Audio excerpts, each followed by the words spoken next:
සුබ සන්ධ්‍යාවක් සියලුම දෙනාට. මොරටු විශ්වවිද්‍යාලයේ සෙක්ස් මොරා සංගමය විසින් පවත්වන රොකට් තාක්ෂණය පිළිබඳ දේශනමාලාවේ දෙවැනි වැඩසටහනට ඔයාලව සාදරයෙන් පිළිගන්නවා. ඉතින් අද අපි කතා කරන්න බලාපොරොත්තු වෙන වෙනස් මාතෘකා ටික. එකක් තමයි කොහොමද රොකට් එකක් නිෂ්පාදනය කරන්නේ කියලා. ඊට අමතරව රොකට් වලින් අභ්‍යවකාශයාන යවන කක්ෂයන් පිළිබඳව වගේම ඒ කක්ෂ වැඩ කරන හැටි සම්බන්ධයෙන් තියෙන භෞතික විද්‍යාත්මක මූලධර්ම පිළිබඳවත් අපි අද කතා කරනවා. ඉතින් අපි මුලින්ම බලමු රොකට් එකක් හදන්නේ කොහොමද කියලා. ඉතින් ගොඩක් රොකට් වල කතාව ආරම්භ වෙන්නේ මෙන්න මේ වගේ ඇල්ුමිනියම් ෂීට් වලින්. බහුතරය රොකට් හදන්නේ ඇල්ුමිනියම් වලින්. සමහර රොකට් වාණය සහ කාබන් ෆයිබර් වගේ ද්‍රව්‍ය යොදා ගන්නවා අපිට දැක් ගන්න පුළුවන්. ඉතින් මුලින්ම කරන්නේ මේ ඇල්ුමිනියම් ෂීට් වල තියෙන අමතර ස්කන්ධය අයින් කරගන්න මේ වගේ විශේෂ හැඩයකට කපනවා. අපි මේ වගේ මැෂින් එකකට කියන්නේ මිලිං මැෂින් එකක් කියලා. ඉතින් මේ මිලිං මැෂින් එකෙන් ඒ නියමිත හැඩවලට මේ කපනවා. එතකොට මේ ෂීට් එකේ ස්කන්ධය අඩු වෙන අතරම ඒකේ ශක්තිය බොහෝ දුරට ඉතුරු වෙනවා. ඉතින් සාමාන්‍යයෙන් ලෝකේ භාවිතා කරන හැඩ දෙකක් තියෙනවා මේ මිලිං කිරීම සඳහා. එකක් තමයි මේ තියෙන ත්‍රිකෝණාකාර අයිසෝ ග්‍රිඩ් කියන හැඩය. ඊට අමතරව සමහර රොකට් වල මේ වගේ ඍජුකෝණාශ්‍ර ඕතෝ ග්‍රිඩ් කියන හැඩයත් අපිට දැක් ගන්න පුළුවන්. ඉතින් මේ විදිහට හදාගත්ත මේ පැතලි ෂීට් ඊළඟට කරන්නේ වක්‍රාකාර කරගන්න එක. ඉතින් ඒකට යොදාගන්න මෙන්න මේ වගේ බම්ප් ප්‍රෙස් කියන මැෂින්. මේ බම්ප් ප්‍රෙස් මැෂින් වලින් නියමිත වක්‍රයක් එන විදිහට මේ ෂීට් නමා ගන්නවා. සාමාන්‍ය රොකට් එක නිෂ්පාදනය කරන කාලේ ඉඳලා රොකට් එක යවන දවස් වෙනකන් අවුරුදු කිහිපයක් තියෙනවා.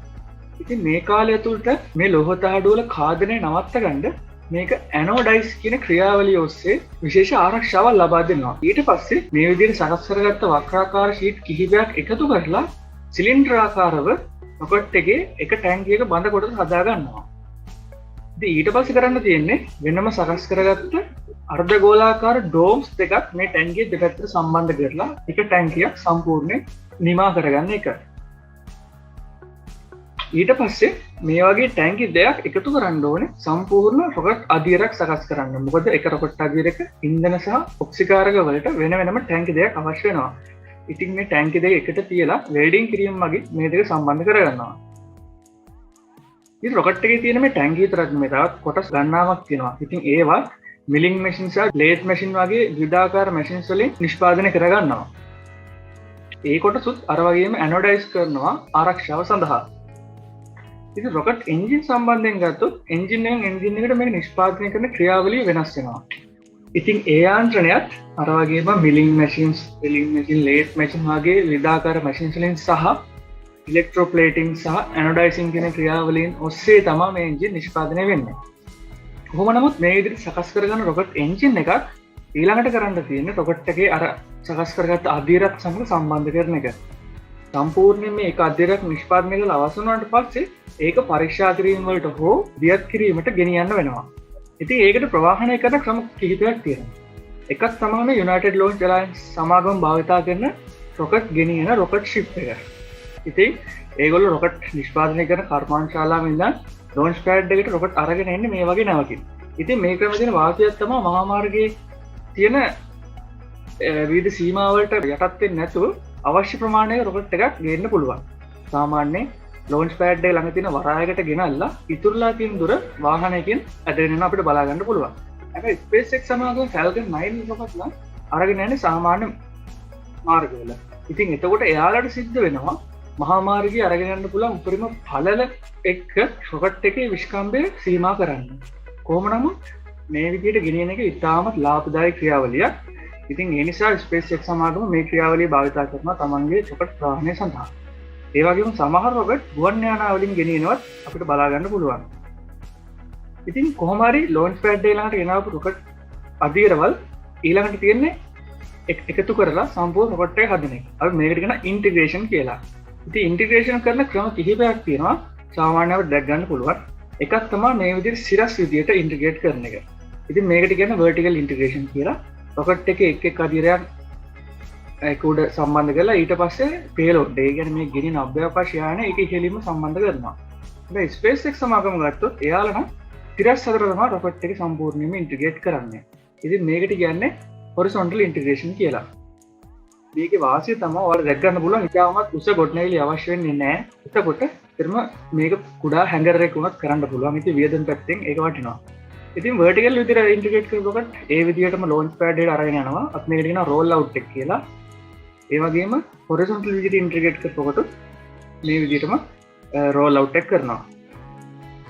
මේ Falcon 9 rocket launch pad එකට ගෙනාවට පස්සේ තමයි සිරස් අතට හරවන්නේ. හැබැයි සමහර අභ්‍යවකාශ යාන වලට මේ විදිහට සිරස් එක එක පැති වලට හරවන්න අමාරු වෙනවා. ඉතින් ඒ නිසා United Launch Alliance සමාගමේ Delta IV Heavy කියන rocket එක ඉන්ටිග්‍රේට් කරලා දාලා විශේෂ දෙයක් කරනවා. ඉතින් දැන් ඔයාලට බලා ගන්න පුළුවන් මේ rocket එකේ පළවෙනි අදියර සහ boosters වගේම rocket එකේ දෙවෙනි අදියර horizontal විදිහට ඒ කියන්නේ තිරස් අතර තමයි ඉන්ටිග්‍රේට් කරන්නේ.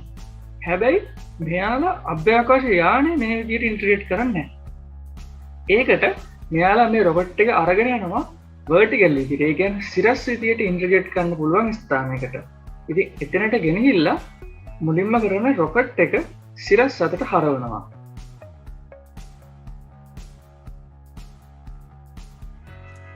ඊට පස්සේ තමයි මේකේ ගෙනියන අභ්‍යවකාශ යානය vertical integration විදිහට rocket එකේ ඉහළින්ම සවි කරනවා. ඉතින් මේ United Launch Alliance සමාගම ඔෆර් කරන විශේෂ දෙයක් සියලුම අභ්‍යවකාශ යාන එයාලා vertical විදිහට ඉන්ටිග්‍රේට් කරන්නේ. SpaceX සමාගම මුහුණ දෙන සමහර ගැටලු වලට මෙයාලට මෙතනදි මුහුණ දෙන්න වෙන්නේ නැහැ. ඒ වගේම මේ Delta IV rocket එකේ තවත් විශේෂත්වයක් තමයි මෙයා rocket එක ඉන්ටිග්‍රේට් කරන්නේ launch pad එක උඩමයි. ඉන්ටිග්‍රේෂන් අවසානයේ අර ඉන්ටිග්‍රේෂන් ෆැසිලිටි එක තමයි rocket එකෙන් ඈතට අරගෙන යන්නේ rocket එක ඉස්සරහින් තියලා. ඉතින් ඊට පස්සේ තියෙන rocket එක යවන එක. එහෙනම් තමයි launch කරනවා කියන්නේ. ඉතින් මේක rocket එකට ඉතාමත් වෙනස් වෙන ක්‍රියාවලිය. අපි මේ වෙලාව බලන්න යන්නේ ලෝකේ වර්තමානයේ ලෝකේ බහුලවම භාවිත වෙන Falcon 9 Block 5 කියන rocket එක launch කරන සම්පූර්ණ ක්‍රියාවලිය සම්බන්ධයෙන්. 5, 4, 3, 2, 1, 0. Ignition. And liftoff. Go Falcon, go GPS.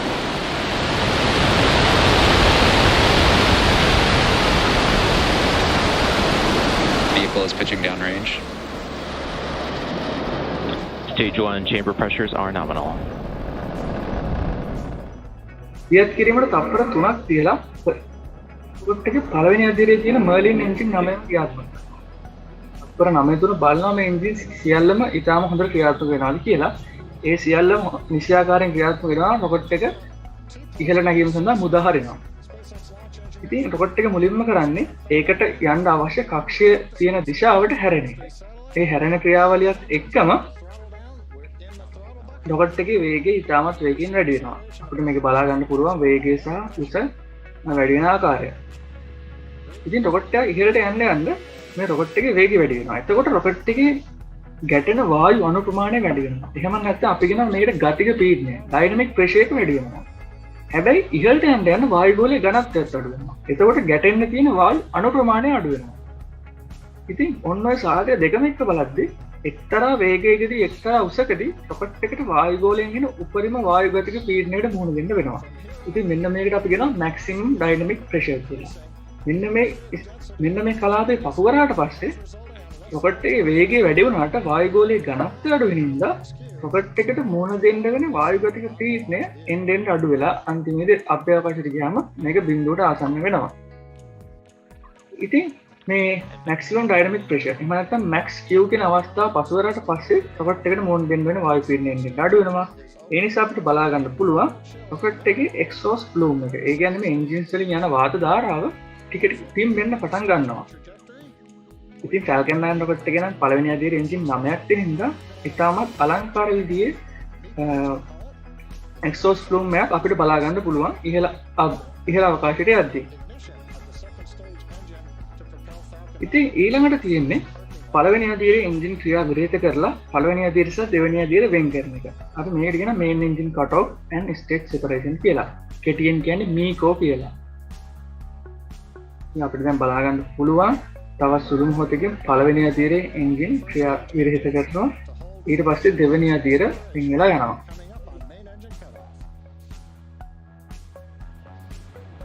MECO.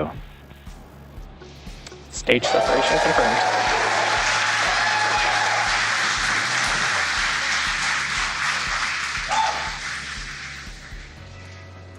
And we've got, as you can hear the cheering in the background, successful stage separation. Second stage is now under power of the single Merlin vacuum engine. ඉතින් අදියර පස්සේ දෙවෙනි අදියර තියෙන තනි වැකුම් engine එක වෙනවා.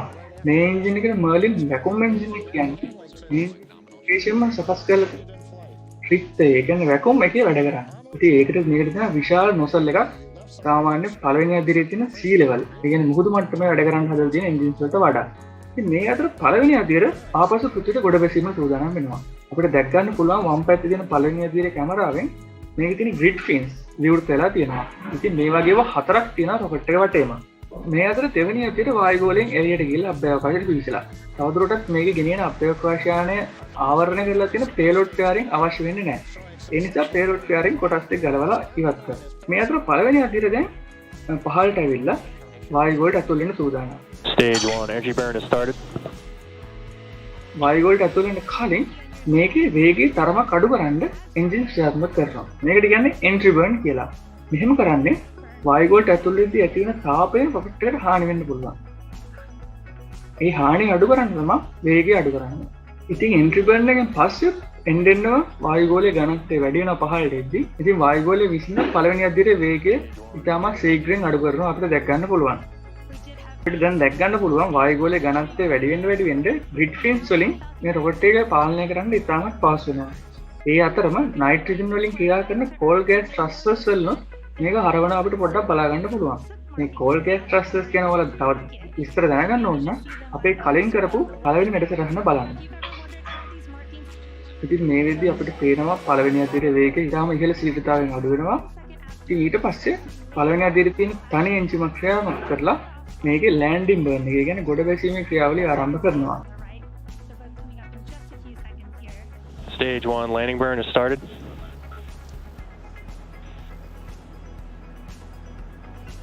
You can see that stage 1 entry burn, Seco 1. landing burn, and Seco 1. There's the first stage coming in.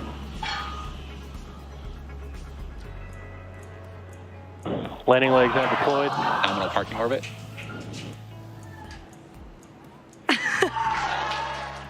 ඉතින් අපි දැක්ක පළවෙනි අදියරේ ඉතාමත් සාර්ථකව ගොඩ බහිනවා. ඒ දෙවෙනි අදියර පළ පෘථිවි කක්ෂයට ඇතුල්ලා තියෙනවා. What a beautiful view of that first stage landing. And we did get a confirmation from our second stage. අමහර වෙලාවට මේ ගෙනියන අභ්‍යවකාශ යානය ගෙනියන්නේ පහළ පෘථිවි කක්ෂයට නෙමෙයි. MVAC ignition. ඉතින් එහෙම අවස්ථාවක මේ දෙවෙනි අදියරේ එන්ජින් එක නැවත ක්‍රියාත්මක කරලා මේක ඉහළ කක්ෂයකට ගෙනියනවා. Throttling down the engine, preparing for shutdown. MVAC shutdown. ඉතින් සමහරලාවට මේ ගෙනියන කක්ෂය අනුව ග්‍රහණයන් දෙකක් තුනක් සමහරලාට හතරක්ම සිදු කරන අවස්ථා දැක් ගන්න පුළුවන්. ඉතින් ඊට පස්සේ රොකට් එකේ දෙවෙනි අදියරේ මේ ගෙනියන අභ්‍යවකාශ යානය ගලවලා ඉවත් කරනවා. ඉතින් ඒ විදිහට රොකට් එකේ එහෙම නැත්නම් ලොන්ච් වෙහිකල් එකේ කාර්යය අවසන් වෙනවා.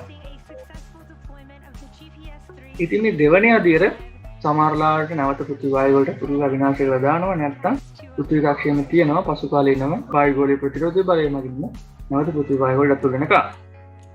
ඉතින් මේ චන්ද්‍රිකා යන්නේ කොහොමද කිව්වොත් ඒක සම්පූර්ණයෙන්ම තීරණය වෙන්නේ මේ ගෙනියන චන්ද්‍රිකාව එහෙම නැත්නම් ඒ අභ්‍යවකාශ යානය අනුව.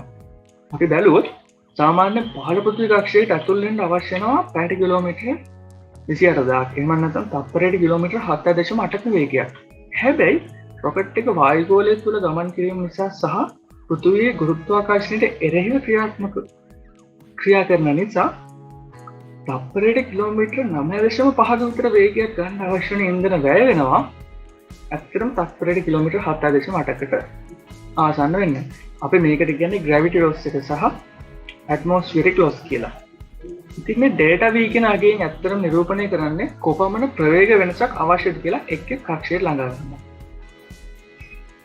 ඉතින් අපි බලමු මේ එක් එක් කක්ෂයන් මොනවද කියලා. කක්ෂ වර්ග තියෙනවා. ඒ සේරම දේවල් ගැන අපි කතා කරන්න අපි සුගිත්ගෙන් අහමු මොනවද ඇත්තටම මේ කක්ෂයන් කියලා. ඉතින් අභ්‍යවකාශ නියමක අපි දැක්කේ තියෙන පළවෙනි දියර තමයි මේ රොකට් එක දියත් කරන්නේ. ඊට පස්සේ රොකට් එක දියත් කරාට පස්සේ ඊළඟ පියවර ගැන තමයි අපි අද කතා කරන්න යන්නේ. ඒ ගැන අධ්‍යයනය කරන විශේෂ ක්ෂේත්‍රයක් තමයි අද දවසේ අපි මාතෘකාව. ඉතින් රොකට් එකක් මගින් අභ්‍යවකාශයට අපි ගෙනිච්චොත් මොකක් හරි අභ්‍යවකාශ යානයක් නැත්නම් චන්ද්‍රිකාවක් ඒක අපි කරන්නේ කක්ෂයක් මත රඳවන එක. ඉතින් කක්ෂ ගැන අධ්‍යයනය කරන විෂයපතයක් වෙන orbital mechanics ගැන තමයි අද අපි කතා කරන්නේ.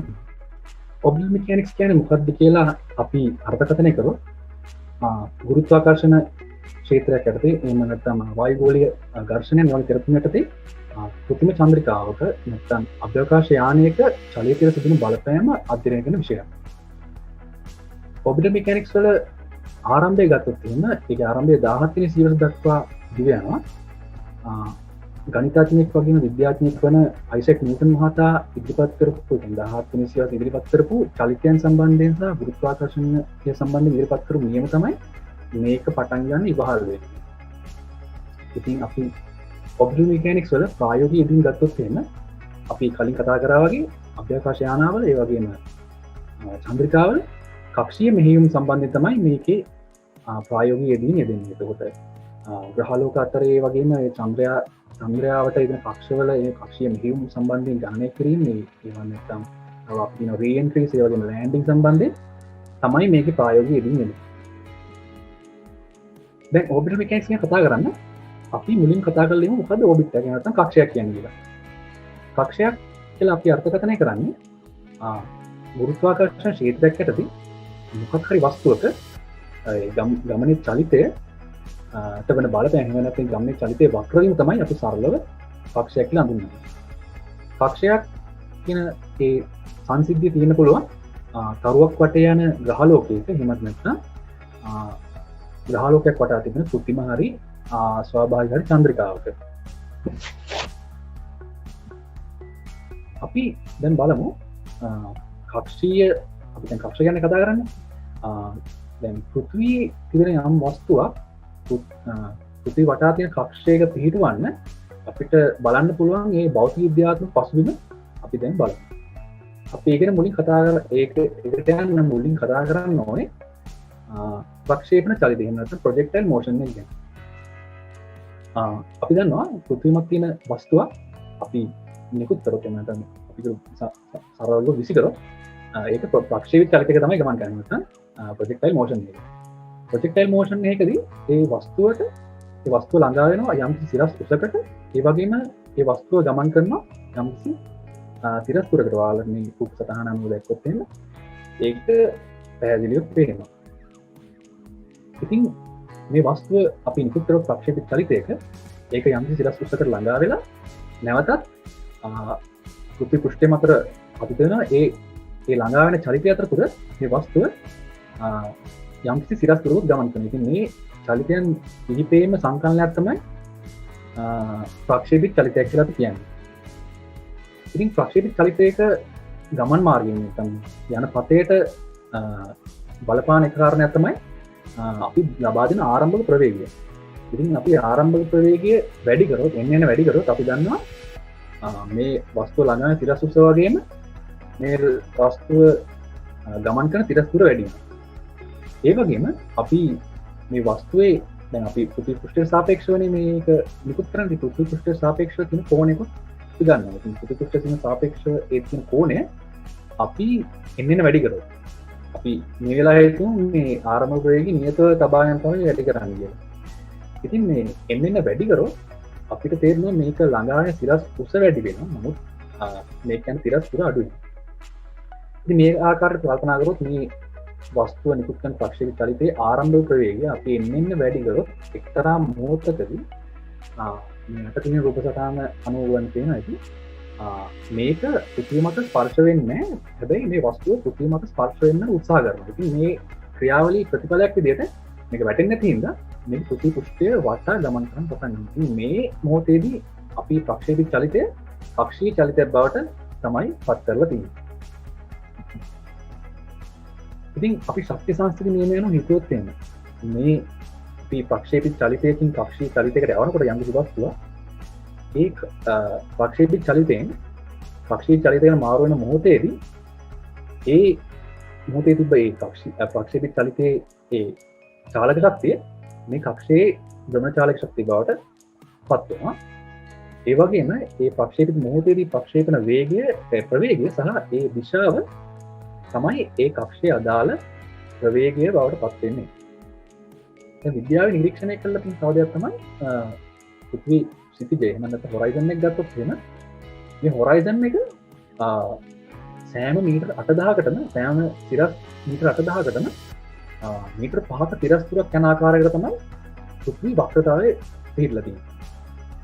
ඉතින් අපි මේ අනුව කල්පනා කරොත් එන්න අපිට පෘථිවි පෘෂ්ඨය වටා යම් කිසි වස්තුවක් කක්ෂයක ගමන් කරන්න ඕනේ නම් කක්ෂයක තබන්න ඕන නම් අපි දන්නවා මේ වස්තුව අපි නිරීක්ෂණ ප්‍රක්ෂේපණය කරන්න ඕනේ මීටර් 8000ක තිරස් තුරක් යනකොට මේක මීටර් 5ක තිරස් තුරක් පහළට යන ආකාරයේ ප්‍රක්ෂේපිත චලිතය කියලා. දැන් මේක කරන්න අවශ්‍ය ප්‍රවේගය ගැන අපි හිතුවොත් එහෙනම් අපි මේකේ චලිත සමීකරණ හිතුවොත් එහෙනම් අපි ප්‍රක්ෂේපිත චලිතයක සහ ඕනෑම චලිතයක තිරස් දුරකට අපි ඕනෑම ප්‍රවේගයකින් අපි දන්නවා දැන් අපි කුමන ආරම්භක ප්‍රවේගයක් ගත්තොත් එහෙම අපි දන්නවා දැන් පෘථිවි පෘෂ්ඨය ආසන්නයේ ඉඳලා කතා කරන නිසා අපි පෘථිවි පෘෂ්ඨ ආසන්නයේදී ගුරුත්වාකර්ෂණ ත්වරණය එකම අගයක් තමයි ගන්න. කියන්නේ තප්පර වර්ගයට මීටර 10ක් තමයි ගන්න. ඒ අනුව අපි චලිත සමීකරණ දැම්මොත් එහෙම යම් කිසි වස්තුවක් තප්පරයකදී මීටර් 5ක තිරස් දුරක් ගමන් කරනවා. මේ චලිත සමීකරණ අනුව. එතකොට අපිට තේරෙනවා දැන් මේ වස්තුව අපිට අවශ්‍ය වෙන්නේ පෘථිවිය වටා කක්ෂගත කරන්න. එහෙනම් මේ මීටර් 5ක් වැටෙන නම් අපි මීටර් 8000 තිරස් දුරක් යනවා. එතකොට මේ තප්පරය තුළද අපි මීටර් 5 වැටෙනකොට අපි මීටර් 8000ක තිරස් දුරක් යනවා. එතකොට අපි මේ වස්තුව පෘථිවිය වටා කක්ෂගත කරන්න පෘථිවි පෘෂ්ඨය වටා කක්ෂගත කරන්න තප්පරයට මීටර් 8000ක තිරස් ප්‍රක්ෂේපණය ලබා දෙන්න ඕනේ කියලා අපිට පැහැදිලි වෙනවා. ඉතින් අපි මේ ආකාරයකට තප්පරයට මීටර් 8000ක තිරස් ලබා දුන්නා පෘථිවි පෘෂ්ඨය වටා මේක කක්ෂගත වෙනවා. මේක ඇත්තටම අවමාගයක්. අපි තප්පර මීටර් 8000කට වඩා වැඩි කරොත් ප්‍රක්ෂේපණය මේ යන වස්තුව පෘථිවි පෘෂ්ඨය වටා ඊර්ෂාකාර කක්ෂයක හැඩය ගන්නවා. ඉතින් ඔය විදිහට තමයි අපි සරලව ඒ පෘථිවි පෘෂ්ඨයේ තියෙන වස්තුවක් කක්ෂයේ පිහිටවන සරල භෞතික විද්‍යාව පසුබිම ගන්න. ඊළඟ කතා කරන්න ඕන දෙයක් තමයි විශේෂ කාරණයක් කක්ෂයත් එක්ක ගත්තාම මේ අභ්‍යවකාශය කියන්නේ මොකද්ද? අභ්‍යවකාශය කියන එකේ සීමාව කියන සම්බන්ධයෙන් වැදගත් කාරණයකට අපි එන්න පුළුවන්. මොකද අපි ඉස්සෙල්ලා කතා කරා කක්ෂවල ප්‍රවේගය. කියන්නේ කක්ෂයකට තියෙනවා යම් කිසි ප්‍රවේගයක් දිශා වෙනස් වුණාට ඒ කක්ෂවල තියෙනවා තර නියත ප්‍රවේගයක්. ඔන්න ඔය සංකල්පයත් එක්ක අපි විද්‍යාව අර්ථකථනයක් කරලා තිනවා අභ්‍යවකාශයේ කියන ප්‍රදේශයේ සහ වායුගෝලයේ ඒ බෙදෙන්නේ කොමන ආකාරයකද? එතකොට අපි දැන් උදාහරණයක් වශයෙන් ගත්තොත් එහෙම පෘථිවි පෘෂ්ඨය ආසන්නයේ තියෙන යම්සි ගුවන්. අපි දන්නවා ගති විද්‍යාවේ ආධාරලා තියෙනවා ඕගොල්ලෝ දන්නවා පෘථිවිය වායු මගින් ඇති කරන එසවීම බලය තමයි එසවීම බලය උපයෝගී වෙනවා යානේ ගමන් කරනවා. එතකොට විද්‍යාත්මකව මේ එසවීම බලය අනුලෝම සමානුපාතික වෙන වායුවේ ඝනත්වයට. ඒ වගේම මේ එසවීම බලය අනුලෝම සමානුපාතිකයි ඒ යානේ ප්‍රවේගයේ වර්ගයට. කියන්නේ ප්‍රවේගයට සමානුපාතිකයි. දැන් අපි දන්නවා පෘථිවි පෘෂ්ඨයෙන් ඈතට යන්න මේ පෘථිවි වායුවල ඝනත්වය එන්නේ අඩු වෙනවා. එතකොට මේ යානය ගමන් කරන ඝනත්වය අඩු වෙන නිසා අපිට තේරෙනවා මේ යානයේ වේගය අපි ගොඩක් වැඩි කරන්න. ඉතින් මෙහෙම වැඩි කරගෙන අපි මේ ගුවන් යානය අභ්‍යවකාශයට යවනකොට ඉතින් ඈතට යවනකොට එක්තරා ප්‍රදේශයකදී එක්තරා ස්ථානයකදී මේ යානයේ වේගය සමාන වෙනවා එක්තරා කක්ෂයක වේගයකට. ඒකෝට මේ අවස්ථාවේදී වෙන්නේ මේ කක්ෂයේ වේගයට සමාන වෙන හින්දා අර කටුවල තියෙන එසවීම බලය වැදගත් වෙන්නේ නැහැ. එතකොට මේ අවස්ථාවේදී මේ ප්‍රදේශයේදී මේ ගුවන් යානය අභ්‍යවකාශ යානයක් බවට පත් වෙනවා. ඉතින් මේ ප්‍රදේශයේ තියෙන මේ කක්ෂයට නැත්නම් මේ සීමාවට අපි විද්‍යාත්මක නමක් කියන කාමන් රේඛාව කියලා මේ ඔයගොල්ලන්ට රූප සටහන මේ දල රූප සටහනම බැලුවොත් මේ කාමන් රේඛාව තර්මොස්ෆියරික ප්‍රදේශයේ තමයි තියෙන්නේ. ඉතින් අපි මේ හේතුව නිසා පිළිගන්න මේක තමයි අභ්‍යවකාශය සහ මේ වායුගෝලීය සීමාව. හැබැයි වායුගෝලීය සීමාව කියලා කිව්වොත් තරදී ඔයගොල්ලෝ මොකද තේනවා මේ වායුගෝලය තියෙනවා ඇත්තට මේ තව ස්තර දෙකක් වගේ. ඉතින් අපි ඇත්තට මෙහෙම ගත්තොත් එහෙම පෘථිවි වායුගෝලයේ අවසන් වන ස්ථානයේ අභ්‍යවකාශය කියන ප්‍රකාශයේ යම්කිසි අඩුපාඩුවක් තියෙනවා කියලා තේරෙනවා. හැබැයි අපි දැන් කල්පනා කරොත් වායුන් කියන දේ වායුන් පෘථිවි වායුගෝලයේ අවසන් වන ස්ථානයේ හරිය නිශ්චිතව අපිට කියන්න බෑ. තව කාරණයක් තමයි විශ්වය පුරාම වායු නිරන්තරයෙන් පැතිරලා තියෙනවා. ඉතින් අපිට ওই කාරණෙන්ද හරියම කියන්න බෑ අතන වායුගෝලය මේ ස්ථානයේ හරියටම ඉවරනවා කියලා. හැබැයි අපිට අභ්‍යවකාශය කියන එකට අර්ථකථනය දෙන්න පුළුවන් වෙලා තියෙනවා මේ කාමන් රේඛාවේ සංසිඳීම. මොකද කාමන් රේඛාවේ අපි යවන ගුවන් යානේ මේ ස්ථානයේදී අභ්‍යවකාශ යානයක් බවට පත් වෙනවා. ඉතින් මේ හේතුවෙන් අපි පිළිගන්නවා මේතනින් තමයි අපි අභ්‍යවකාශයේ සීමාව පටන් ගන්න කියලා.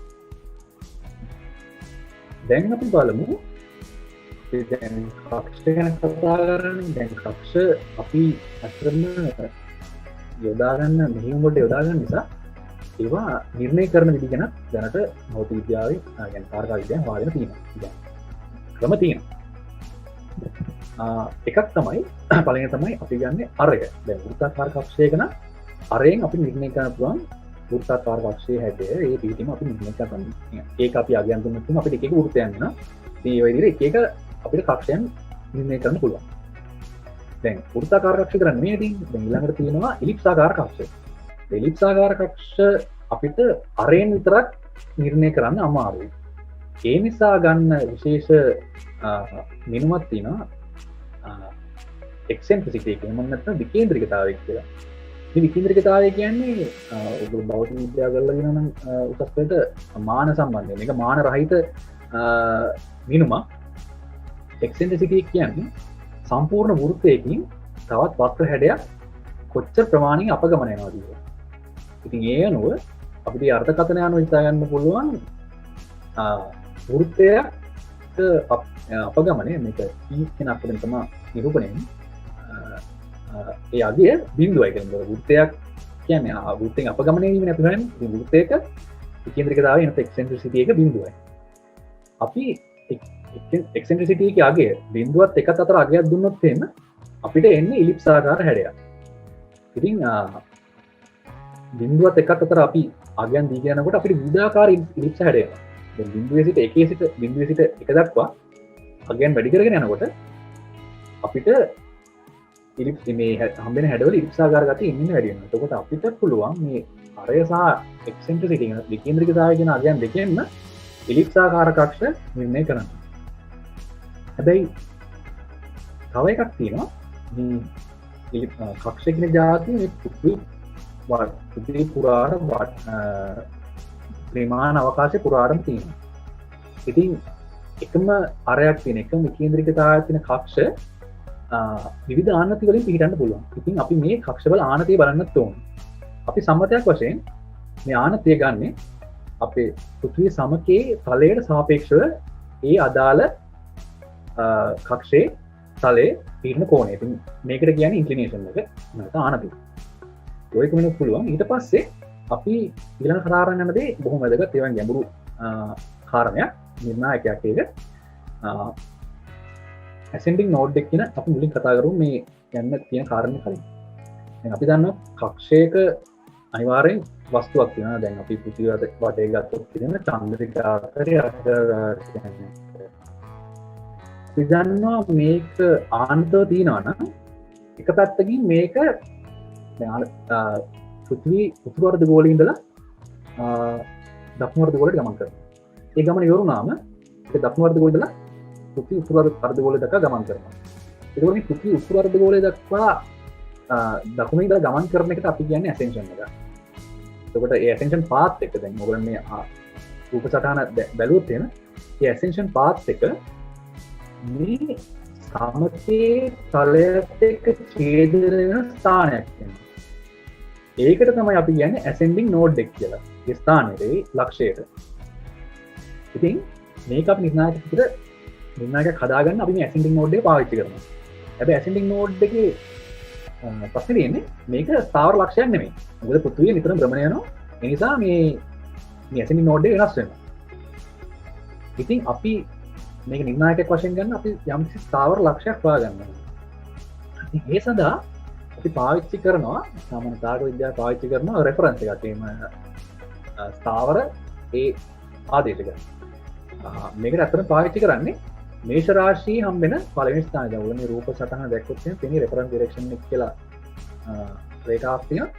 මේ මේෂ රාශියේ හම්බෙන පළවෙනි ස්ථානයට තමයි අපි මේ රෙෆරන්ස් එක ගන්න. මොකද මේෂ රාශියේ මේ ස්ථානයට අපි විශේෂ නමක් කියනවා වර්නල් ඉක්විනොක්ස් එක කියලා.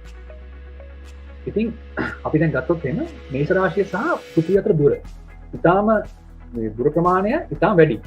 ඉතින් කොච්චර වැඩිද කියනවනම් අපි මේක ඇත්තම සලකන්නේ අනන්ත දුරක් කියලා තමයි සලකන්නේ සංකල්පයෙන් වශයෙන්. ඉතින් අපි දැන් හිතුවොත් පෘථිවිය ඕන ස්ථානයක ඉඳලා අපි රේඛාවක් ඇඳුවොත් මේෂ රාශියේ තියෙන ඒ ස්ථානයට අපි දන්නවා මේ සෑම ඕනම රේඛාවක් මේෂ රාශියේ තියෙන අනන්තය නිසා මේ රේඛාව හම්බෙන්නේ අනන්තය. එතකොට අපි දන්නවා අනන්තයේදී හම්බෙන රේඛාවට අපි කියන්නේ සමාන්තර රේඛා කියලා. ඉතින් මේ හේතුව නිසා මේ අපි මේ මේෂ රාශිය ගන්නවා ස්ථාවර ලක්ෂයක් විදිහට. ඊට පස්සේ අපි මේ සමක තලයේ නැත්නම් පෘථිවියේ කේන්ද්‍රය ඉඳලා මේ මේෂ රාශියේ තියෙන ස්ථානයට රේඛාවක් අපි උදාතික රේඛාවක් අපි ගන්නවා. ඊට පස්සේ මේ රේඛාව අපි කියන්නේ කේන්ද්‍රය මේ මේෂ රාශියේ ස්ථානය අපි කලින් කතා කරපු ඇසෙන්ඩින් නෝඩ් එකත් අතර කෝණයක් හැදෙනවා. කෝණයක් හදාගන්න පුළුවන්. මේක තමයි අපි මෙතනින් කියන්නේ right ascension of the ascending node. අපි මේ අතරගෙන සඳහන් කරලා තියෙන ඒ නිර්ණායක නැත්නම් RAN කියලා කියන්නේ. ඒකට අපි කියන longitude of the ascending node කියලා අපි කියනවා. ඉතින් මේක බොහොම වැදගත් අපිට නිර්ණායක අපිට කක්ෂය නිර්ණය කරගන්න. ඊළඟට තියෙනවා අපි argument of periapsis කියන එක. periapsis කියලා කියන්නේ අපි දන්නවා එලිප්සාකාර කක්ෂයකදී වස්තුවක් තියෙනවා. වස්තුවක චන්ද්‍රයක් ඉන්නවා නම් එලිප්සාකාර කක්ෂයකදී එක්තරා ස්ථානයකදී අපි දන්නවා මේ එලිප්සාකාර කක්ෂයේ ගමන් කරනකොට මේ චන්ද්‍රිකාව එක්තරා ඒක එන්න පෘථිවිය ලං වෙනවා. ඒ වගේම ඒක ටික ටික ඒ ලං වෙලා ඉවරනයි පෘථිවිය ටික ටික ඈත් වෙනවා. එතකොට මේ ලං වෙනකොට මේ කක්ෂය තුල මේ චන්ද්‍රිකාව ළඟ පෘථිවිය ලං වෙන්න පුළුවන් ඒ ආසන්නම ස්ථානය කියන්නේ ළඟම පෘථිවිය ළඟම ස්ථානයේ කක්ෂේ අපි මේකට කියන්නේ පෙරියැප්සිස් එක. දැන් පෘථිවියේ සම්බන්ධයෙන් නම් අපි පෙරියැප්සිස් එක පෙරිදි කියලා කියනවා. ඒ පෙරිදි කියන නම අපි භාවිත කරන්නේ පෘථිවියට විතරයි. වෙනත් ග්‍රහවස්තු වලට ඒ නම වෙනස් වෙනවා. දෙමික සාමාන්‍ය පෙරියැප්සිස් කියලා කියන පෘථිවියේදී පෙරිදි කියලා කියනවා. ළඟම ස්ථානයට කියන්නේ පෙරිදි එක. ඈතින්ම තියෙන ස්ථානයට අපි කියන්නේ අපෝජී එක. ඒ පෘථිවිය අපෝජී එක නැත්නම් ඒක කියන අපියැප්සිස් එක කියලා කියනවා. ඉතින් මේ අපි දැන් කරා කලින් ඇසෙන්ඩින් නෝඩ් එක අර කියන ලක්ෂ්‍ය ඒ ඇසෙන්ඩින් නෝඩ් එක ඉඳලා මේ පෙරියැප්සිස් එකට තියෙන හදන කෝණය තමයි ආගියුමන්ට් ඔෆ් පෙරියැප්සිස් කියලා කියන්නේ. ඉතින් ඒක මගිනුත් අපි කක්ෂය නිර්ණය කරන්න ගන්න. ඊට පස්සේ කක්ෂයක තියෙනවානේ චන්ද්‍රිකාව. ඒ චන්ද්‍රිකාව කක්ෂයක් කියන්නේ චන්ද්‍රිකාවක් තියෙන හින්දා අපිට කක්ෂ නිර්ණය කරන්න මේ චන්ද්‍රිකාව තියෙන ස්ථානය වැදගත් වෙනවා. ඊට පස්සේ අපි true anomaly කියලා නිර්ණායක ගන්න. true anomaly කියන්නේ අපි කතා කරලා පෙරියැප්සිස් එක නැත්නම් පෘථිවිය නම් පෙරිජි එක. පෙරිජි ඉඳලා මේ තියෙන චන්ද්‍රිකාව දැන් මෙතන නෝලන් රූප කරන තියෙන celestial body කියලා කියන්නේ කක්ෂයේ යන ඕනම වස්තුවක්. ඒ තියෙන ස්ථානයට පෙරිජි කියන කෝණය තමයි අපි true anomaly කියලා කියන්නේ. මේ හැම කාරණයකින්ම අපිට සර්ව සම්පූර්ණ කක්ෂයක් නිර්ණය කරගන්න පුළුවන්. ඉතින් අපි කක්ෂ නිර්ණය කරන්න කතා කරන්නේ දැන් අපි දැන් බලමු දැන් අභ්‍යවකාශ මෙහෙයුමට යොදා ගන්න සාමාන්‍ය පොදු කක්ෂ කීපයක් ගන්න.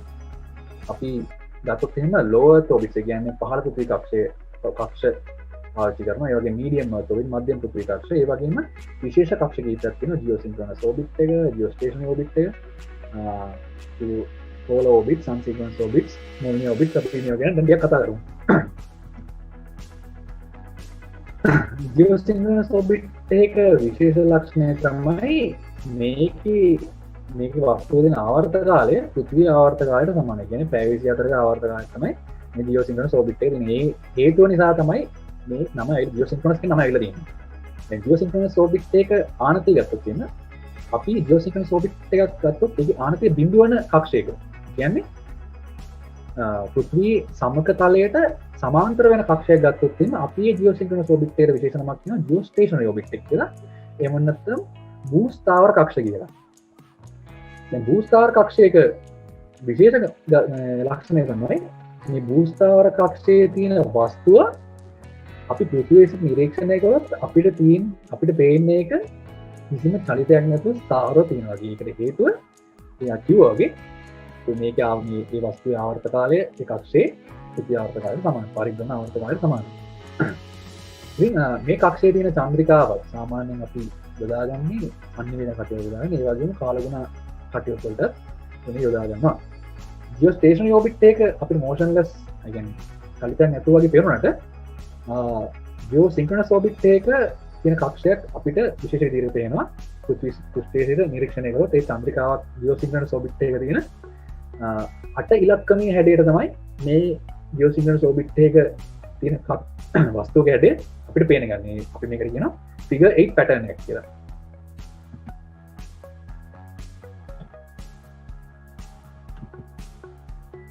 ඊළඟ જાතිය තමයි අපි කතා කරන්නේ low earth orbit එහෙම නැත්නම් පහළ පෘථිවි කක්ෂ. මේක මේ වගේ මේ જાතිය කක්ෂ පෘථිවි පෘෂ්ඨයට ඉතාමත්ම සමීපයෙන් තමයි තියෙන්නේ. මේක ගත්තොත් අපි ගණන් කිව්වොත් පෘථිවි පෘෂ්ඨයේ සිට කිලෝමීටර් 1000කට කිලෝමීටර් 10 සීමාවට පහළින් තමයි මේ කක්ෂ පිහිටන්නේ. ඉතින් මේ වගේ කක්ෂයක පිහිටන චන්ද්‍රිකාව සාමාන්‍යයෙන් පාවිච්චි කරන්නේ සැටලයිට් ඉමේජ් එක නැත්නම් චන්ද්‍රිකා ඡායාරූප ගත කරන්නේ. මොකද මේක පෘථිවි පෘෂ්ඨයට බොහොමත්ම සමීපයෙන් ගමන් කරන හින්දා ඒවා මගින් ඉතාම පැහැදිලි ඡායාරූප ලබා ගන්න පුළුවන්. අපි දන්න කියන්නේ අපි හැමෝම දන්න ජාත්‍යන්තර අභ්‍යවකාශ මධ්‍යස්ථානය නැත්නම් ඉන්ටර්නැෂනල් ස්පේස් ස්ටේෂන් එක ISS එක පවතින්නේ පහළ පෘථිවි කක්ෂයක තමයි. දැන් පහළ පෘථිවි කක්ෂයේ සම්බන්ධයෙන් අපි ගත්තොත් එන චන්ද්‍රිකාවක චන්ද්‍රිකාවන්ගේ සංවේදනය කරනවා. අපිට තනි එක චන්ද්‍රිකාවක් තනියෙන් අපිට ගන්න අමාරුයි සංවේදන කටයුතු. මොකද පහළ පෘථිවි කක්ෂයේදී පහළ පෘථිවි කක්ෂ වල වේගය ඉතාමත්ම අධිකයි. ඒක මේ කක්ෂයක් මත තියෙන චන්ද්‍රිකාව ඉතාම අධික වේගයෙන් තමයි ගමන් කරන්නේ. ඒ නිසා අපේ පෘථිවි පෘෂ්ඨයේ තියෙන ග්‍රවුන්ඩ් ස්ටේෂන්ස් වලට ඒ අධික වේගය නිසා ට්‍රැක් කරන්න අමාරුයි. ඉතින් අපි ටෙලිකමියුනිකේෂන් එක නැත්නම් සංවේදන වලට ගන්නේ චන්ද්‍රිකා නැතුව අපි සාමාන්‍යයෙන් ගන්න චන්ද්‍රිකා ජාලයන් වශයෙන්. ඒකට හොඳම උදාහරණයක් තමයි SpaceX ආයතනය මගින් නිකුත් කරපු Starlink satellite net එක. ඊළඟ જાතිය තමයි medium earth orbits. medium earth orbits කියන්නේ අපි කතා කර කලින් geosynchronous orbits සහ low earth orbits එහෙම නැත්නම් පහළ පෘථිවි කක්ෂ අතර ප්‍රදේශයේ පවතින කක්ෂ වලට. ඉතින් මේ කක්ෂ සාමාන්‍යයෙන් පාවිච්චි කරන්නේ මොකද නැවිගේෂන් ඒ කටයුතු වලට තමයි පාවිච්චි කරන්නේ. තව විශේෂ කක්ෂ જાතියක් තමයි polar orbits. polar orbits විශේෂත්වය වෙන්නේ මේක මේ කක්ෂවල තලය සමක තලයේ ඉඳලා හදන කෝණය කියන ඉන්ක්ලිනේෂන් එක අංශක 90යි. මේ polar orbits වල පිහිටීමේ බොහොම විශේෂ ප්‍රයෝජනයක් තියෙනවා. ඉතින් මේ එක තමයි මේ polar orbit එකක පිහිටන චන්ද්‍රිකාවකට පුළුවන් පෘථිවියේ වැඩි ප්‍රදේශයක් කියන විශාල ප්‍රදේශයක් විෂුවලි එහෙම නැත්නම් දෘශ්‍යව ආවරණය කරන්න. ඒ හේතුව හින්දා මෙවැනි කක්ෂයේ තියෙන චන්ද්‍රිකාවක් යොදා ගන්නවා මැපින් වලට නැත්නම් සිතියම්ගත කිරීමට සහ ආරක්ෂක ක්‍රියාවලින් නැත්නම් සර්වෙලන්ස් ඔපරේෂන් වලට භාවිත කරනවා. තවත් විශේෂ කක්ෂ වර්ගයක් තමයි sun synchronous orbits. මේක ඇත්තටම විශේෂ ලක්ෂණ තියෙන කක්ෂ වර්ගයක්. මේ කක්ෂයේ විශේෂත්වය තමයි පෘථිවිය සූර්යයා වටා එක් වටයක් ගිහිල්ලා එනකොට මේ කක්ෂ වර්ගයේ තලය පෘථිවිය වටා එක් වටයක් කරකිනවා. ඉතින් ඒක ඇත්තටම ගන්නෙ මේක විශේෂ ආනතියක් තියෙනවා. ඒ විශේෂ ආනතිය අනුව පිහිටීමෙන් තමයි මේ කක්ෂ වර්ගයේ මේ හැසිරීම ලබා ගන්න පුළුවන් වෙලා තියෙන්නේ. එතකොට මේකෙදි වෙන්නේ මේ වගේ කක්ෂයේ පිහින චන්ද්‍රිකාවක වෙන්නේ මේ කක්ෂයේ චන්ද්‍රිකාව පෘථිවි යම්කිසි ප්‍රදේශයක් උඩින් හැමදාම එකම වෙලාවට පහු වෙනවා වගේ තමයි පේන්නේ. හැම එක ප්‍රදේශයක් ගත්තොත් එහෙම එක වෙලාවක එකම හැමදාම එකම ලෝකල් ටයිම් එක තමයි මේ කක්ෂයක් මේ චන්ද්‍රිකාව පාස් වෙනවා පේන්නේ අපිට. ඉතින් විශේෂ ප්‍රයෝජනයක් තමයි මේ සන්සින්ක්‍රොනස් ඕබිට්ස් වල අපිට අපි එක්තරා චන්ද්‍රිකාවක් තියෙනවා පෘථිවි පෘෂ්ඨය මත වැටෙන එක්තරා විශේෂ කියන්නේ එක්තරා කෝණයක එක්තරා ඉන්ක්ලිනේෂන් එකකින් වෙන සූර්ය දීප්තිතාවයක් ලබා ගන්න අවශ්‍යයි. ඒ චන්ද්‍රිකාවේ තියෙන ඒ සූර්ය ඒ සෝලාර් පැනල්ස් වලට අපි මේ වගේ කක්ෂයක තමයි ඒ වගේ චන්ද්‍රිකාවක් පිහිටුවන්නේ. ඊළඟ විශේෂ කක්ෂ ජාතිය තමයි මොල්නියා ඕබිට්ස් කියලා කියන්නේ. මේ මොල්නියා ඕබිට්ස් කියන කක්ෂ ජාතිය අත්තම රුසියානුවන් තමයි මේක පාවිච්චි කරන්නේ. මේවයි විකේන්ද්‍රිකතාවය ඉතාම ඉහළයි. එතකොට මේ කක්ෂවල එක්තරා ප්‍රදේශයක් පෘථිවියට බොහොම ආසන්නයෙන් තමයි තියෙන්නේ. අනිත් ප්‍රතිවිරුද්ධ ප්‍රදේශයේ බොහොමත්ම ඈතින් තමයි තියෙන්නේ. එතකොට මේ කක්ෂයේ ගමන් කරන චන්ද්‍රිකාවක ඥානයක ආවර්ත කාලය පැය 12. කියන්නේ මේක එක පැය විතරක් ඇතුළත ආවර්ත වෙන වට දෙකක් ඉවර කරනවා. එක දවසක් ඇතුළත. මේකේ තවත් කාරණයක් තමයි මේකේ ඉන්ක්ලිනේෂන් එක. කතාවේ ආනතිය තෝරගෙන තියෙන්නේ එක්තරා විශේෂ හැසිරීමක් බලාපොරොත්තු වෙලා. ඒකෝර මේ තෝරගෙන තියෙන ඉන්ක්ලිනේෂන් එකට අපි මේ කක්ෂය දැම්මොත් එහෙම මේකේ අපි කතා කරේ අපෝජී අපි කතා කරේ පෙරිජී එක වෙනස් වෙන ප්‍රමාණය අඩු වෙනවා. කියන්නේ පෙරිජී එක ස්ථාවරව තියෙනවා. කියන්නේ ඒ අදාළ ඒ ආනතියෙන් තබන නිසා තමයි මේ වගේ කක්ෂවල මේ කක්ෂවල පෙරිජී එක වෙනස් වෙන්නේ නැහැ. ඒ පෙරිජී වෙනස් වෙන්නේ නැති හින්දා මේක අපෝජී එක වෙනස් වෙන්නේ නැතුව ස්ථාවරව කියන්නේ අපි ෆික්ස් වෙලා තියෙනවා කියලා තමයි කියන්නේ. ඒ සංසිද්ධිය ලබා ගන්න අපි යොදා ගන්න මොල්නියා කක්ෂවල යොදා ගන්න ආනතිය තමයි සාමාන්‍යයෙන් 63.4ක ආනතියත් ඉන්ක්ලිනේෂන් එක තමයි ලබා ගන්න. මේ කක්ෂවල පෙරිජී එක සාමාන්‍යයෙන් තියෙන්නේ දකුණු අර්ධගෝලයට ආසන්න. දකුණු අර්ධගෝලයට ආසන්න තමයි මේකේ පෙරිජී එක තියෙන්නේ. ඉතින් මේකේ විශේෂත්වය තමයි පෙරිජී එක මෙහෙම ආසන්නව තියෙද්දි කියන්නේ මේ කක්ෂය මත ගමන් කරන චන්ද්‍රිකාවක් අපෝජී එකට ගමන් කරනකොට ඒ අපෝජී එකේ තියෙන ප්‍රදේශයේ දැන් වල මේ රූපකට ගන්න දැක්කොත් තියෙනවා බොහෝම විශාල කාලයක් ගත කරනවා මේ අපෝජී එකට අවට ඒ ප්‍රදේශයේ. අතන ගත්තොත් එහෙම එක ඕබිට් එක ආවර්තයකදී පැය 11ක් ඒ අපෝජී ගාවට මේක යනවා. ඉතින් මේ කක්ෂ වර්ගය ඉතාමත් වැදගත් වෙනවා. මේක මේ ගන්න කාලය නිසා ඒ වගේම මේ අපෝජී එකට තියෙන දුර වැඩි නිසා විශාල ප්‍රදේශයක් ආවරණය වෙන හින්දා මේක වැදගත් වෙනවා. අපිට ආවරණය අපි ඉහළ උසාවල වල තියෙන කක්ෂ ඉහළ උසාවල තියෙන ප්‍රදේශ වල කියන්නේ ආවරණය කරන්න අපිට බොහොම වැදගත් වෙනවා.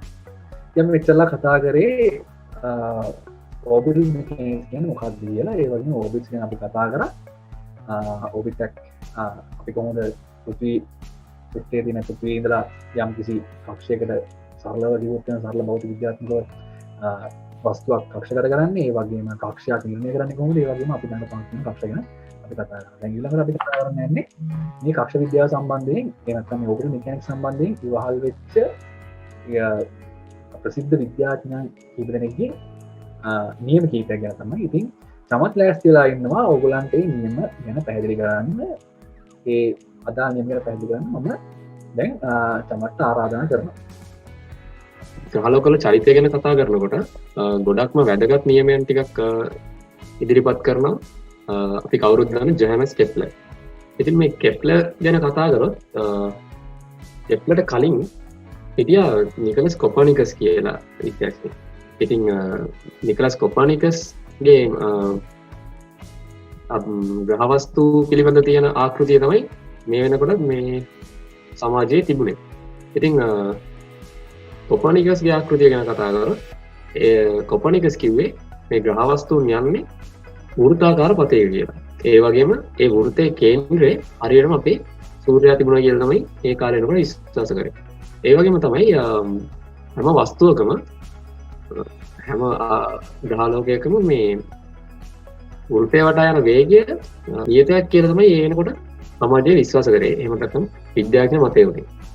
ඉතින් ජොහානස් කෙප්ලර් ගැන කතා කරොත් ජොහානස් කෙප්ලර් කියන්නේ ජර්මන් ජාතික ගණිතඥයෙක්. ඒ වගේම ඒ කාලේ හිටපු අභ්‍යවකාශ ආකාශ වස්තුන් පිළිබඳ නිරීක්ෂණය කරමින් ගොඩක් නිගමනයන් වලට ලැබිච්ච විද්‍යාඥයෙක්. ඉතින් එයාගේ වැදගත්ම නිරීක්ෂණයන් සඳහන් වෙච්ච පොතක් තියෙනවා ද ඇස්ට්‍රොනොමි and නෝවා කියලා. ඒකේ අඩංගු වෙන්නේ මෙයා අවුරුදු 10ක් විතර අහස දිහා බලාගෙන කරපු නිරීක්ෂණයන් වලින් එයා එළඹිච්ච නිගමන ගැන. ඉතින් අපි කතා කරලා කෙප්ලර්ගේ නියමයන් ගැන. කෙප්ලර්ගේ නියමයන් තුනක් තිබ්බා. ඒකේ පළවෙනි නියමය තමයි ග්‍රහවස්තුන් ගමන් කරන්නේ වෘත්තයක නෙමෙයි. දැන් කොපර්නිකස් කිව්වා ග්‍රහවස්තුන් ගමන් කරන වෘත්තයක කියලා. ඉතින් කෙප්ලර් කියනවා ග්‍රහවස්තුන් ගමන් කරන්නේ වෘත්තයක නෙමෙයි ඉලිප්සයක කියලා. ඒ වගේම තවත් දෙයක් තමයි කොපර්නිකස්ගේ නියමයෙන් තිබ්බා සූර්යයා තමයි කේන්ද්‍රය වුණේ කියලා. ඉතින් දැන් ජොහානස් කෙප්ලර් කියනවා තවදුරටත් සූර්යයා කේන්ද්‍රය නෙවෙයි සූර්යයා අපි දන්නා ඉලිප්සයකට කේන්ද්‍රයන් දෙකක් තියෙනවා. ඒ එක කේන්ද්‍රයක තමයි සූර්යයා ඉන්නේ කියලා ජොහානස් කෙප්ලර් ඉදිරිපත් කරනවා. ඒ වගේම තමයි ජොහානස් කෙප්ලර්ගේ දෙවෙනි නියමය. දෙවෙනි නියමයෙන් කියන්නේ කොපර්නිකස්ගේ නියමයෙන් වල තිබ්බා ග්‍රහවස්තුන් ගමන් කරන නියත වේගයකින් කියලා. ඉතින් ජොහානස් කෙප්ලර් කියනවා ග්‍රහවස්තුන් ගමන් කරන්නේ තවදුරටත් නියත වේගයක නෙවෙයි ග්‍රහවස්තුව සහ කේන්ද්‍රය වටා ග්‍රහවස්තුව සහ කේන්ද්‍රය අතර ආපාතනය කරන කෝණය. කියන්නේ හැම වෙලාවෙම ග්‍රහවස්තුවක් ගමන් කරනකොට එයා ආවරණය කරන කොටස සමාන වෙන පරිදි තමයි ග්‍රහවස්තුව ගමන් කරන්නේ. හරියටම කිව්වොත් සූර්යයාට ළඟින් ගමන් කරද්දී වැඩි වේගයකිනුත් දුරින් ගමන් කරද්දී අඩු වේගයකිනුත් තමයි ග්‍රහවස්තුන් ගමන් කරන්නේ. ඉතින් තුන්වෙනි නියමය කෙප්ලර්ගේ තුන්වෙනි නියමය කියන්නේ ග්‍රහවස්තුවේ සිට සූර්යයා දක්වා තියෙන දුර එහෙමත් නැත්නම් අපි කියන සෙමි මේජර් ඇක්සිස් එක කියලා. ඒ සෙමි මේජර් ඇක්සිස් එක සහ ඕබිටල් පීරියඩ් එක එහෙමත් නැත්නම් මේ ග්‍රහවස්තුව ගමන් කරන ගත කරන කාලය අතර අනුපාතයක් කියනවා. ඒ අනුපාතය තමයි ඇත්තටම කාලයේ වර්ගය සහ සෙමි මේජර් ඇක්සිස් එකේ තුන්වෙනි බලය ගණය අතර තියෙන අනුපාතය නියතයක් කියලා කියනවා. ඊළඟට ග්‍රහවස්තුන්ගේ නියමයන් ග්‍රහවස්තුන්ගේ චලිතය ගැන කතා කරොත් ඊළඟට වැදගත්ම සමීකරණයක් තමයි නිව්ටන්ගේ ගුරුත්වාකර්ෂණ නියමය. ඉතින් අපි හැමෝම දන්නවා සර් නිව්ටන් කියන්නේ විද්‍යාවට භෞතික විද්‍යාවට වගේම ගණිතයටත් ඉතා විශාල සේවයක් කරපු කෙනෙක්. ඉතින් නිව්ටන් සර් නිව්ටන් හඳුන්වා දෙනවා සාර්වත්‍ර ගුරුත්වාකර්ෂණ නියමය. ඉතින් ස්ලයිඩ් එකේ පේනවා වලට සමීකරණය. ඇත්තට මේකෙන් කියවෙන්නේ යම් කිසි ස්කන්ධයන් දෙකක් අතර ඒ ස්කන්ධ දෙකේ ගුණිතයට ස්කන්ධ දෙක අතර තියෙන දුරේ වර්ගයට ප්‍රතිලෝමව සමානුපාතිකත්වයක් තියෙනවා. ඉතින් ඒ සමානුපාතිකත්වය සාර්වත්‍ර ගුරුත්වාකර්ෂණ නියතයක් ආශ්‍රයෙන් මේක සමීකරණයක් කරලා තියෙනවා. මෙන්න මේ ගුරුත්වාකර්ෂණ බලය ඕනෑම ස්කන්ධයන් දෙකක් අතර හට ගන්නවා කියන එක තමයි නිව්ටන්ගේ සාර්වත්‍ර ගුරුත්වාකර්ෂණ නියතයෙන් කියවෙන්නේ. ඉතින් මේ සමීකරණයෙන් දැන් අපි මේ වෙනකොට කතා කරා කොපර්නිකස්ගේ ආකෘතිය ඊළඟට කෙප්ලර්ගේ ආකෘතිය. ඉතින් දැන් නිව්ටන්ගේ මේ සමීකරණයත් එක්ක අපිට පුළුවන් වෙන කෙප්ලර්ගේ නියමයන් ඔක්කොම ගණිතමය වශයෙන් ඔප්පු කරන්න. මම කිව්වා වගේ මේ මම මුලදී කිව්වා වගේ කෙප්ලර්ගේ කිසිම මේ කෙප්ලර්ගේ නියමයන් ඒ කාලේනම නිරීක්ෂණ මගින් සනාථ කරපුවා විතරයි. ඒක සමීකරණ වශයෙන් ඔප්පු කරලා තිබ්බ දේවල් නෙමෙයි. ඉතින් මේ නිව්ටන්ගේ ගුරුත්වාකර්ෂණ නියමය හොයාගත්තට පස්සේ තමයි මේවා ගණිතමය පදනමකට වාජනය වෙන්නේ. ඒ වගේම ග්‍රහවස්තුන්ගේ චලිතය පිළිබඳ කතා කරන්න ගද්දී තව වැදගත් කාරණා කිහිපයක් තියෙනවා මම එකතු කරන්න. ඒකෙන් එකක් තමයි escape velocity. එහෙමත් නැත්නම් වියෝග ප්‍රවේගය. ඉතින් අපි කලින් මේ ගැන කතා කරලා තියෙනවා.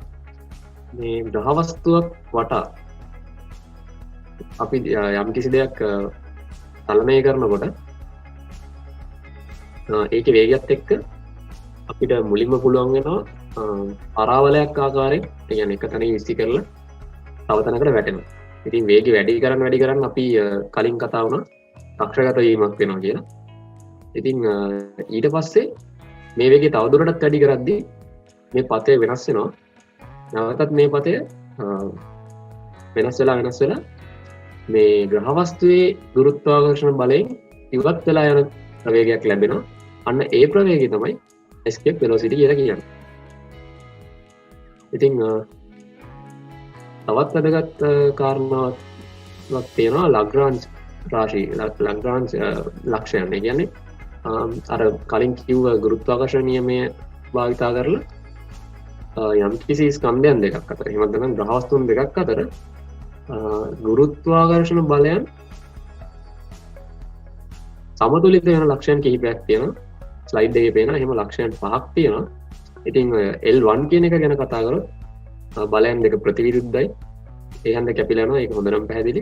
ඒ වගේම අනිත්කුත් ලක්ෂණ වලත් අපිට මේ ඒ වගේ ගණිතමය සමීකරණයකින් පෙන්වන්න පුළුවන් මේ ලක්ෂණ වෙනස් වෙන්නේ නැහැ කියලා. ඉතින් මේ ලක්ෂණ වල වැදගත්කම් කිහිපයක් තියෙනවා. අපිට කිසියම් වූ වස්තුවක් ස්ථාවරව තියන්න ඕන මේ ලක්ෂණ වල තිබ්බම ගුරුත්වාකර්ෂණ බලය හන්දා ඒක මේ වස්තුන් දෙකට සාපේක්ෂව කිසිදු වෙනසක් වෙන්නේ නැහැ. ඈත ආකාශ වස්තුන් නිරීක්ෂණය කරන්න ඒ වගේ ලග්‍රාන්ජ් රාශිය වල යම් කිසි වූ නිරීක්ෂණ උපකරණ රඳවා තියන්න ගොඩක් පහසුවක් වෙනවා. ඉතින් තවත් මෙවැනිම රොබොට් තාක්ෂණය පිළිබඳ වැඩසටහනකින් අපි නැවතත් හමු වෙමු. එතෙක් ඔබට සුබ රාත්‍රියක්.